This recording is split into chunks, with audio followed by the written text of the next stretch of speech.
BCCI को नहीं मिल रहा रोहित राहुल का विकल्प। हार के बाद दोनों ने कही ऐसी बात, मनाने में जुटे अधिकारी।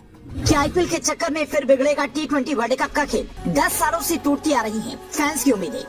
गिल को कप्तानी देकर गुजरात ने की कितनी बड़ी गलती, डिविलियर्स ने बताया। इस बात ने बढ़ाई सूर्या की चिंता। बीसीसीआई ने राहुल द्रविड़ का कार्यकाल बढ़ाकर ये बता दिया कि उनके ऊपर पूरा भरोसा है, लेकिन कप्तान रोहित शर्मा ये मानने को तैयार नहीं है कि वो टी20 वर्ल्ड कप 2024 की कप्तानी करें। रोहित को मनाने के लिए पूरी टीम जुटी हुई है। खबर यहाँ तक है कि रोहित की पत्नी ऋतिका भी ये कह रही है कि अगर सब कह रहे हैं तो मान जाइए, लेकिन रोहित शर्मा ने साफ कह दिया है कि अभी 1 महीने तक मैं इस बारे में कुछ नहीं कहूँगा।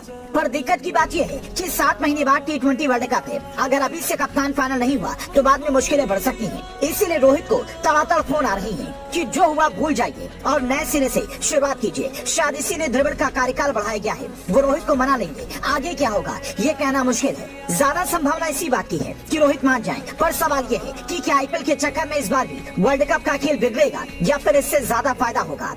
टी20 वर्ल्ड कप 2024 जून के महीने में होना है। उससे पहले देश में लोकसभा चुनाव है और उसी दौरान आईपीएल का आयोजन होना है। ज्यादा संभावना है कि कुछ मैच देश में और कुछ मैच विदेश में हो, क्योंकि आईपीएल का फॉर्मेट 20 ओवर का है। इसीलिए जो खिलाड़ी आईपीएल में लय में दिखेगा वो वर्ल्ड कप में भी लय में दिख सकता है। हालांकि इस बात की गारंटी इसलिए नहीं ली जा सकती है क्योंकि वर्ल्ड कप में अलग तरह का अदृश्य दबाव होता है। टीम इंडिया के लिए चिंता की बात इसलिए भी है क्योंकि टीम इंडिया के स्टार ओपनर शुभमन गिल को गुजरात टाइटंस ने कप्तानी सौंप दी है। अब अगर गिल कप्तानी का दबाव नहीं झेल पाए तो फिर वर्ल्ड कप में उनके बल्ले से रन निकलना भी मुश्किल हो सकता है। साउथ अफ्रीका के स्टार खिलाड़ी एबी डिविलियर्स अभी से ये कहने लगे हैं। जैसे ही मैंने केन विलियमसन का नाम रिटेन किए गए खिलाड़ियों के रूप में देखा, मैंने सोचा कि एक अनुभवी खिलाड़ी को कप्तानी का मौका देने का गुजरात के पास एक शानदार अवसर है, क्योंकि विलियमसन पहले ही ऐसा कर चुके हैं। लेकिन उन्होंने शुभमन गिल को ये जिम्मेदारी सौंप दी। मैं ये नहीं कह रहा कि इसमें कुछ गलत है, लेकिन मेरे हिसाब से शुभमन को इस बार थोड़ा सा सीखने का मौका देना चाहिए था, ताकि वो साल 2025 में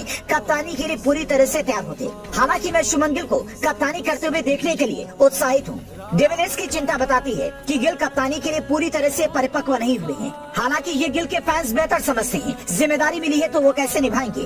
कई लोग तो डिविलियर्स की इन बातों को लेकर भी कह रहे हैं इन्हें गिल की बजाय अपने चेहरे सूर्या की चिंता करनी चाहिए। भारत ऑस्ट्रेलिया के बीच में हो रहे टी20 सीरीज में सूर्य कुमार यादव कप्तानी कर रहे हैं। शुरुआती 2 मैच जीतने के बाद तीसरा मैच इतनी बुरी तरह से हारे कि उनकी कप्तानी पर ही सवाल उठने लगे। सूर्या के फैंस रोहित को मनाने की बातों को इससे जोड़कर भी देख रहे हैं। उन्हें लग रहा है कि सूर्या को कप्तानी से हटाने के लिए ये चाल चली जा रही है। टीम इंडिया में जाति को लेकर जो सवाल बराबर उठाए जाते हैं कि इतने ब्राह्मण खिलाड़ी हैं और इतने यादव खिलाड़ी हैं, वो वाली चर्चा एक बार फिर से शुरू हो गई है। क्योंकि टीम इंडिया की कोच राहुल द्रविड़ भी ब्राह्मण परिवार से हैं और हार के बावजूद उनका कार्यकाल बढ़ाया गया है। तो कई लोगों को ये रास नहीं आ रहा है, लेकिन कहते हैं कि अनुभव बेहद जरूरी होता है। द्रविड़ क्यों जरूरी है वो इस आंकड़ों को देखकर आप समझ सकते हैं। द्रविड़ ने 2018 में अंडर 19 टीम को ट्रॉफी दिलाई थी और 2016 में दूसरे स्थान पर रहे थे। आईपीएल फ्रेंचाइजी दिल्ली और राजस्थान को भी कोचिंग दे चुके हैं। काफी समय तक एनसीए बेंगलुरु का नेतृत्व भी किया है।